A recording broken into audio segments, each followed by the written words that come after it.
Hey guys, welcome to my channel Kesar and Coco. Hope you are fine and doing well. आज की हमारी recipe है brownie with cornflakes. तो ये brownie with cornflakes बनाने के लिए हमने नीचे एक फजी ब्राउनी का बेस बनाया है और ऊपर हमने कॉर्नफ्लेक्स की टॉपिंग की है। ये थोड़ी डिफरेंट रेसिपी है, बट ट्रस्ट मी गाइस, जिससे कॉर्नफ्लेक्स पसंद आते हैं उसे ये ब्राउनी बहुत पसंद आने वाली है। तो चलिए झटपट से शुरू करते हैं। कैसे बनानी है हमें ब्राउनी विद कॉर्नफ्लेक्स। उसके लिए हमने यहाँ पे एक 6x6 इंच को बटर पेपर से अच्छी तरह से लाइन कर लिया है। आप बटर पेपर या बेकिंग पेपर दोनों में से एक यूज कर सकते हैं। फिर एक बोल में हमने यहाँ पे ली है डार्क कंपाउंड या डार्क चॉकलेट। मैंने यहाँ पे डार्क कंपाउंड यूज किया है। उसे इस तरह छोटे टुकड़ों में काट लिया है और ऊपर से डाला है हमने कंडेंस्ड मिल्क।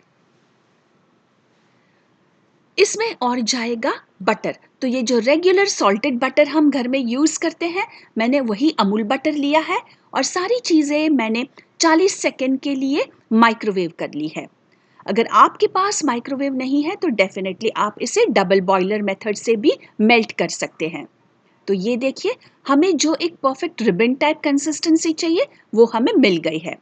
मैंने यहाँ पे गलती से कंडेंस्ड मिल्क पहले डाल दिया है। अब बटर और चॉकलेट मेल्ट करके बाद में कंडेंस्ड मिल्क डाल दीजिए।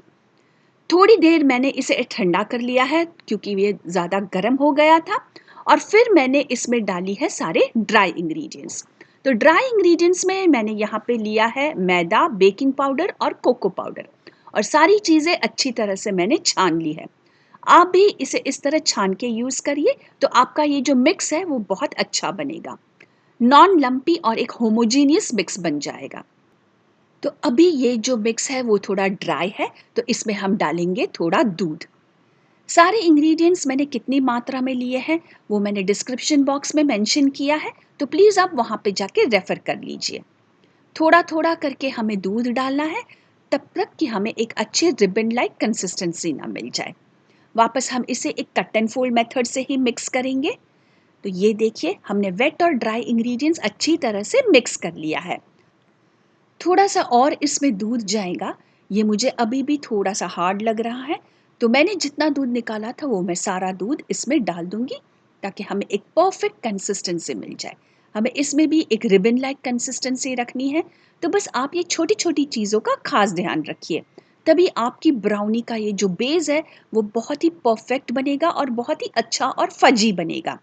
हमें वो जो ब्रेड टाइप ब्राउनी आती है फूली हुई, वैसी नहीं चाहिए। हमें अच्छी एक फजी ब्राउनी चाहिए। तो बस ये परफेक्ट टेक्सचर है और ये रेडी टू बी बेक्ड है।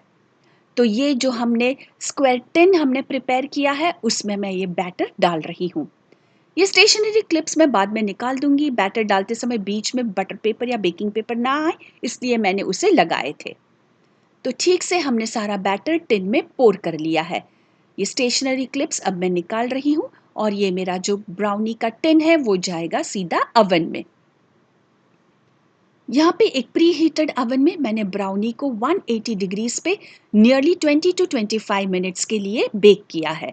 आप अपने अवन के सेटिंग के हिसाब से बेक कर सकते हैं। तो ये देखिए, 25 मिनट्स के बाद मेरी ब्राउनी बहुत अच्छी तरह से बेक हो गई है। ब्राउनी को मैंने टिन में ही 12 से 13 मिनट के लिए ठंडा होने के लिए रख दिया था। जब तक वो ठीक तरह से ठंडी ना हो जाए आप उसे टिन में रहने दें और फिर इस तरह एक प्लेट में ट्रांसफ़र कर ले और हल्के से ऊपर से बटर पेपर या बेकिंग पेपर निकाल ले। तो ये देखिए गाइस, हमारी ब्राउनी बहुत अच्छे से बेक हो गई है। लुक से ही आपको ये बहुत फजी लग रही है, जैसे हमें मार्केट में मिलती है। ये टेस्ट में भी बिल्कुल वैसी ही है। कॉर्नफ्लेक्स की टॉपिंग के लिए हमने यहाँ पे ये कॉर्नफ्लेक्स यूज़ किए हैं। ये स्मॉल पैकिंग में हर जगह शॉप्स में इजीली अवेलेबल है। तो प्लीज़ आप भी इसका ही यूज़ कीजिए और दूसरे कोई भी कॉर्नफ्लेक्स जो तलने वाले हैं उसका यूज़ ना कीजिए। तो ये कॉर्नफ्लेक्स हमने मार्केट से खरीद के लिए हैं। और बहुत बार ऐसा होता है कि ये जो कॉर्नफ्लेक्स हैं वो अंदर से थोड़े हवा वाले होते हैं, यानी कि क्रिस्पी नहीं होते हैं। जैसे हम कुरमुरे लाते हैं तो उसे कैसे घर में हम पहले हल्का सा ड्राई रोस्ट कर लेते हैं, तो आपको ये कॉर्नफ्लेक्स को भी एग्जैक्टली उसी तरह से थोड़ा सा ड्राई रोस्ट कर लेना है। लो फ्लेम पे आप कॉर्नफ्लेक्स को 2 से 3 मिनट के लिए कॉन्स्टेंटली हिलाते रहिए, क्योंकि उसमें भी मक्का या शुगर होता है तो नीचे लगने का चांसेस बहुत ज़्यादा है। तो बस आप ये छोटी छोटी बातों का खास ध्यान रखिए। ये ब्राउनी का असली मज़ा ऊपर के क्रिस्पी कॉर्नफ्लेक्स में है। एक हैवी बॉटम पैन में हम पानी लेंगे और उसमें शक्कर डालेंगे और उसे लो फ्लेम पे हमें उसे हल्के हाथ से मिक्स करना है, क्योंकि कॉर्नफ्लेक्स के लिए हम यहाँ पे बना रहे हैं उसका एक कैरेमल सॉस। दूसरे गैस पर हमें थोड़ा सा क्रीम लेना है और उसे भी लो फ्लेम पे गरम रख देना है। ये देखिए, ये शक्कर और पानी बहुत अच्छी तरह से मिक्स हो गए हैं। हमारा कैरेमल का एकदम परफेक्ट गोल्डन कलर आ गया है और उसमें हम डालेंगे ये थोड़ी सी गरम की हुई क्रीम। आपको ध्यान रखना है, आपको क्रीम को ठंडा नहीं डालना है, नहीं तो टेम्परेचर बहुत गड़बड़ हो जाएगा कैरेमल का। तो प्लीज़ आप ये छोटी बातों का खास ध्यान रखिए। एक गैस पे क्रीम गरम कर दीजिए और यहाँ पे जैसे आपको एक परफेक्ट गोल्डन कलर मिल जाए शक्कर का, उसमें क्रीम डाल दीजिए, अच्छे से मिक्स कीजिए और यहाँ पे और हम डालेंगे हमारा रेगुलर बटर। तो ये रेगुलर सॉल्टेड अमूल बटर है जो मैं यूज़ कर रही हूँ। ये एक कॉर्नफ्लेक्स के लिए टेक्सचर देने के लिए हमने यहाँ पे डाला है और ऑफ कोर्स उसका एक बहुत अच्छा टेस्ट भी आता है। तो सारी चीज़ें हमें एकदम लो फ्लेम पे अच्छी तरह से मिक्स कर लेनी है।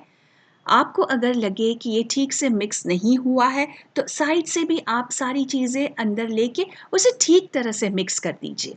ये देखिए, अब एकदम परफेक्टली मिक्स हो गई है सारी चीज़ें। तो ये पॉइंट पर हम गैस की स्विच ऑफ कर देंगे और ये जो कैरेमल सॉस है उसे ठंडा करने के लिए रख देंगे। 7 से 8 मिनट बाद हमारा कैरेमल सॉस एकदम ठंडा हो जाएगा या मॉडरेटली ठंडा हो जाएगा। बस ये थोड़ा सा हल्का सा ठंडा हो जाए, फिर हम उसे डाल देंगे हमारे कॉर्नफ्लेक्स में। ठीक से सारा सॉस कॉर्नफ्लेक्स में डाल के हमें उसे हल्के हाथ से मिक्स करना है। ये थोड़ा टाइम कंज्यूमिंग है, इजीली ये कैरेमल सॉस हमारे कॉर्नफ्लेक्स के साथ मिक्स नहीं होगा। और ध्यान रहे क्योंकि ये थोड़ा सा गर्म भी है, लेकिन थोड़ा थोड़ा करके हल्के हाथ से आप उसे मिक्स करते रहिए। ये देखिए, बहुत अच्छी तरह से हमारा कॉर्नफ्लेक्स और जो कैरेमल सॉस है वो मिक्स हो गया है। अच्छे से हमारा ये सॉस वाला कॉर्नफ्लेक्स रेडी हो गया है और अब हम उसे हमारी ब्राउनी पे सेट कर देंगे।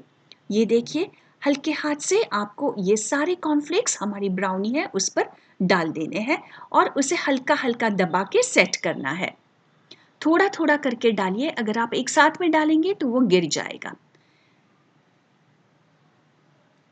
अभी आप कॉर्नफ्लेक्स को अपने हाथों से हैंडल कर सकते हैं, ये ठंडा भी हो गया है। तो अच्छे से आप उसे सेट कर दीजिए।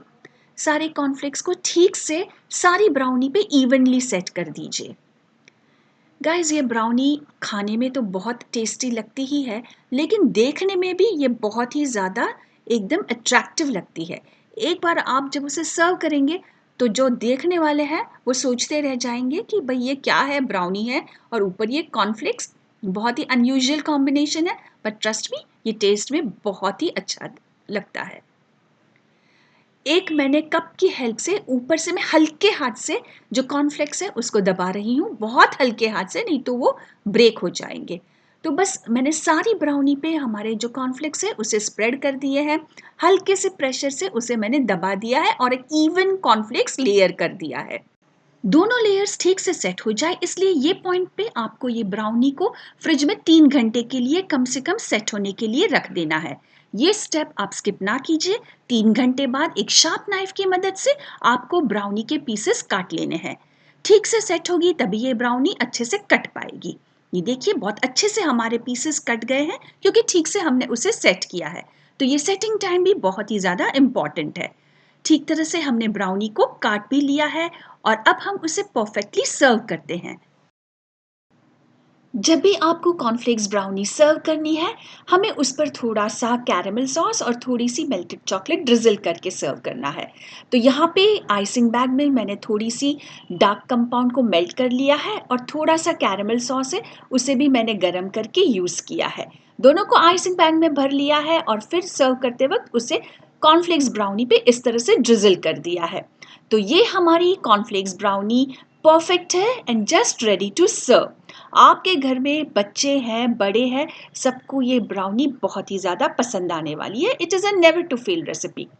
सो गाइज, आप भी इसे बनाइए और अपने व्यूज़ और एक्सपीरियंसेस प्लीज़ नीचे पोस्ट कीजिए। और अगर आपको रेसिपी अच्छी लगी है तो मेरी चैनल केसर एंड कोको को सब्सक्राइब कीजिए। See you soon with some more interesting recipes. Till then, goodbye and stay safe.